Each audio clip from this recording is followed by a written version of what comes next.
Do you ever feel like sometimes the best thing you can do for your own peace of mind is to just keep things to yourself? It sounds simple, doesn't it? But in a world where we're encouraged to share everything, from what we had for breakfast to our deepest worries, figuring out what to keep private can feel almost rebellious. You might have noticed that sometimes. Sharing a personal detail, even with someone you trust implicitly, doesn't quite go the way you expected. Maybe you get advice you didn't ask for, or a worried look that makes you feel worse, or perhaps the information seems to travel further than you intended.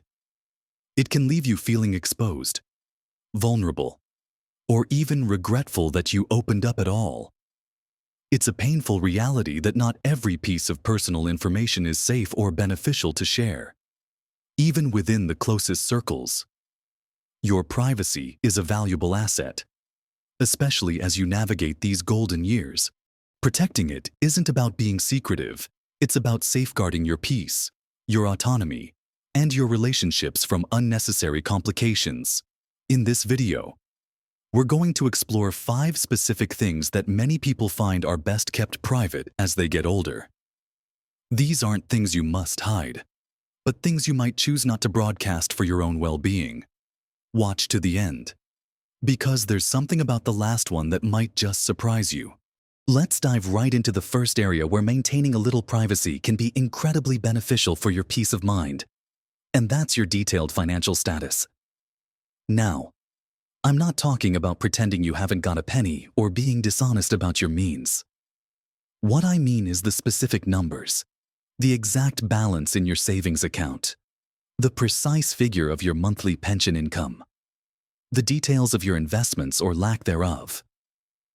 It might seem natural to discuss money, especially with family, but the truth is, the specifics can often lead to unforeseen pressures or complications. Think about it. If you share the exact amount you have saved, you might suddenly find yourself perceived differently. Relatives, perhaps well-meaning but misguided, might start suggesting ways you should spend or invest your money. They might suddenly have ideas for home renovations you didn't want, or elaborate holidays they think you should take them on, or even worse, requests for loans or gifts that you might feel pressured to give. It puts you in a difficult position. Saying no can be hard and might cause friction, but saying yes could jeopardize your financial security and future plans. On the other hand, if times are a bit tighter, and you share those exact details, you might attract unwanted sympathy or worry from your loved ones. While their concern might come from a good place, constantly having people fretting over your finances can be incredibly draining and make you feel like a burden. It can also open the door to unsolicited advice that might not be suitable for your situation or even harmful. Someone might insist you try a particular investment scheme that sounds too good to be true, or suggest drastic cuts to your spending that impact your quality of life, all based on incomplete understanding of your overall picture. Your financial journey is deeply personal. You've worked hard, made your choices, and planned or are planning for your future. Sharing the specifics can invite external opinions and pressures that interfere with your own carefully considered path. It's perfectly acceptable to be generally open about your financial situation in terms of your ability to do things. For instance, saying you can afford a particular outing or explaining that you need to budget for something else. But revealing the exact figures of your net worth or income is rarely necessary and often more trouble than it's worth. Think of it this way. Your finances are like the foundations of your house. You know they need to be strong and secure. But you don't leave the structural blueprints lying around for everyone to examine and comment on. You discuss your general plans for building or maintaining the house with relevant people. But the deep technical details, those are for you and perhaps your financial advisor. If you have one, protecting the specific details of your money helps you maintain control and make decisions based on your own priorities and needs, free from external expectations or pressures. It allows you to give or help others on your own terms, when you feel it's right and within your means, rather than feeling obligated because others know exactly what you have. It's not about distrust. It's about healthy boundaries and protecting your autonomy in an area that is fundamental to your independence and peace of mind in your later years. You are the steward of your own resources, and you have the right to manage that stewardship without constant external commentary or pressure. Now that we've talked about keeping those precise financial figures close to your chest, let's look at the next thing you might want to think carefully about sharing with everyone. And that's the detailed specifics of your health diagnoses and ongoing treatments. Of course, if you have a spouse, partner, or perhaps an adult child who is your primary caregiver, or needs to know for practical reasons like appointments or emergencies, sharing is essential. But broadcasting every ache, every medical test result, every diagnosis, and every medication detail to a wider circle of friends and family can sometimes do more harm than good. Just like with finances, sharing detailed health information often invites a flood of unsolicited advice. Everyone suddenly becomes an expert. You'll hear about miracle cures from distant cousins, unconventional therapies from well-meaning neighbors, and alarming anecdotes about someone they knew who had something similar. While some of this might come from a place of genuine care, sifting through it all can be exhausting and confusing, potentially even conflicting with the advice you're getting from your trusted medical professionals. Furthermore, constantly talking about health issues can shift the focus of your interactions.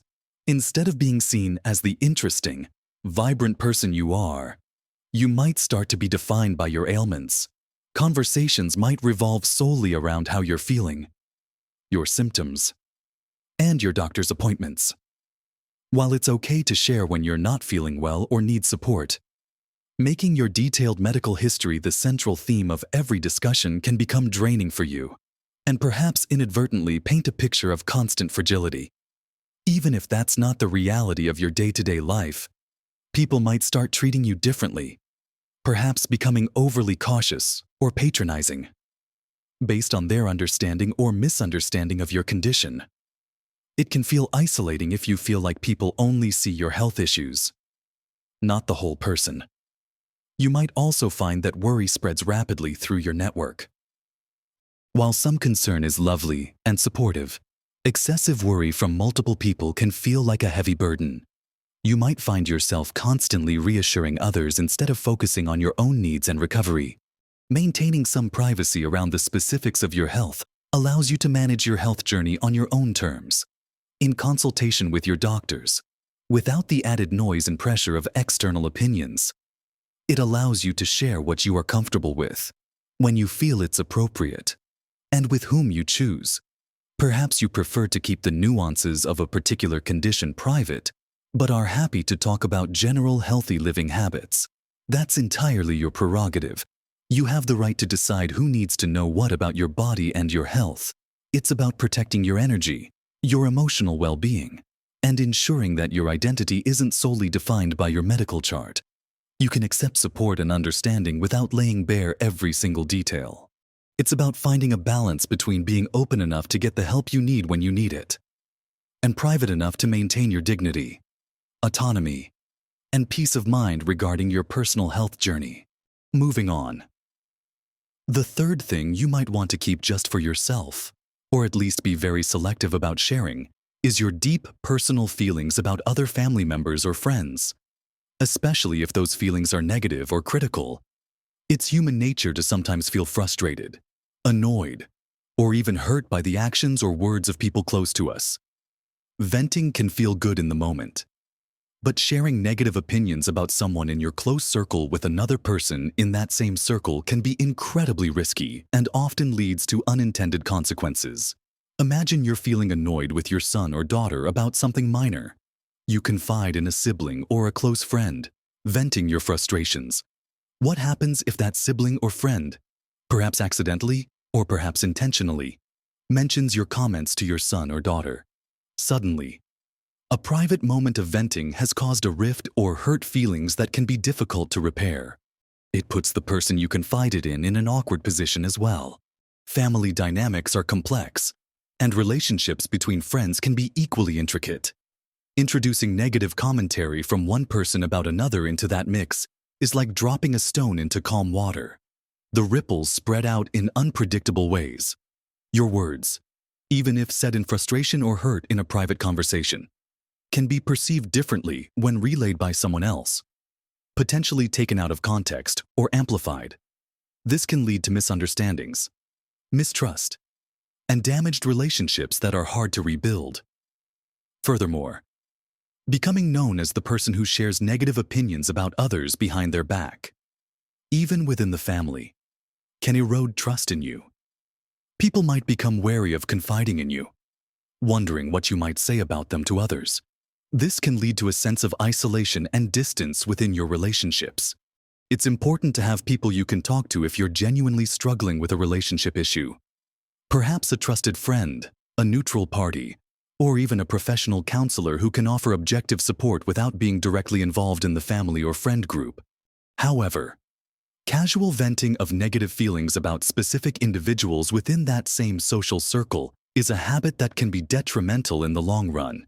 It's much healthier to try and address issues directly, if possible and appropriate, or if not, to process your feelings internally or with someone completely outside the situation, keeping those critical thoughts about specific people private, or sharing them only with a completely neutral confidant, helps maintain harmony within your existing relationships and protects you from being caught in the middle of conflicts you inadvertently created.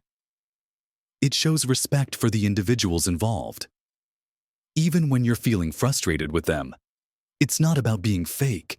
It's about being discerning and understanding that some thoughts are best processed internally or with impartial support, rather than being broadcast within the very network they concern. Protecting this kind of information is about protecting the fabric of your relationships and your reputation within those relationships. The fourth area where privacy can be your greatest ally, and one that often causes significant family friction when handled poorly, is the detailed plans for your inheritance or the distribution of your assets after you're gone. It's a sensitive topic, of course, and one that requires careful thought and professional advice, usually involving a solicitor. While it's wise to have open conversations with your beneficiaries about the existence of your will and where to find it, sharing the specific details of who gets what and why can open a Pandora's box of potential issues while you are still alive. Once your adult children, relatives, or other potential beneficiaries know exactly what they are set to inherit and how it compares to what others are receiving, it can unfortunately trigger complex emotions. Feelings of entitlement, jealousy, resentment, or disappointment can surface long before the inheritance is actually distributed. You might find your decisions are questioned or criticized. One child might feel they are receiving less than another and feel unappreciated or unfairly treated. Regardless of the valid reasons you might have for your choices, perhaps one child needed more financial support during your lifetime, or another has a greater need, or you've decided to leave something to charity. Trying to explain or justify your decisions to everyone can be incredibly stressful and put you in a position of defending deeply personal choices about your own assets. It can create rivalry and tension between siblings or other family members while you are still alive, potentially souring relationships during the years you should be enjoying peace and connection. Conversations might become subtly or overtly influenced by expectations or disappointments related to the will. Furthermore, knowing the specifics might also lead to premature expectations or even pressure regarding your assets. You might face requests for early access to funds or pressure to make financial decisions based on someone else's anticipated inheritance. Your will is a document that comes into effect after you are gone. Its purpose is to distribute your assets according to your wishes at that time, while it requires careful planning now. Discussing the intricate details of who gets what specific item or amount with all potential beneficiaries beforehand is often unnecessary and can introduce conflict into your life at a time when you should be enjoying the fruits of your labor and your relationships, free from financial tension. Having a clear, legally sound will is crucial, and informing the executor and perhaps beneficiaries that a will exists and where it is can be helpful. But the specifics of the distribution are often best kept confidential between you, your solicitor, and perhaps your executor, until the appropriate time. This protects your peace of mind and helps prevent potential family disputes from casting a shadow over your later years. It's about ensuring your final wishes are carried out smoothly after you're gone, without creating unnecessary drama and conflict while you are here. Finally, the fifth thing you might choose to keep private, and this is the one that might surprise you, is your deep personal insecurities or regrets, especially those related to your past or your sense of self-worth. As we age, it's natural to reflect on our lives, the paths we took, the choices we made, and perhaps dwell on things we wish we'd done differently, or aspects of ourselves we've always struggled with. We all have them, moments of perceived failure, opportunities missed, times we feel we weren't good enough, or insecurities about our appearance, abilities, or past mistakes. While genuine vulnerability has its place in close, trusting relationships, constantly highlighting your deepest insecurities or regrets, or sharing them broadly, can sometimes lead to unintended negative outcomes. When you repeatedly express feelings of deep regret or insecurity, even to well-meaning listeners, it can become the lens through which they see you. They might start to pity you, or feel uncomfortable, or they might inadvertently reinforce those negative self-perceptions through their reactions, instead of offering the comfort or understanding you might seek. Sharing deep-seated regrets about things you can no longer change can sometimes leave you feeling more exposed and vulnerable, especially if the listener doesn't know how to respond effectively. You might receive platitudes that feel dismissive, or attempts to fix you that feel invalidating. For instance, constantly talking about a career path you regret not taking, or a past mistake you made decades ago, can prevent you and others from appreciating the richness and value of the life you have lived and the person you are today. It keeps you stuck in the past and can overshadow your present happiness and achievements. Similarly, frequently voicing deep personal insecurities, e.g., "I've always felt I wasn't smart enough," or "I hate how I look," can be uncomfortable for others to hear repeatedly, and might make them unsure how to interact with you naturally.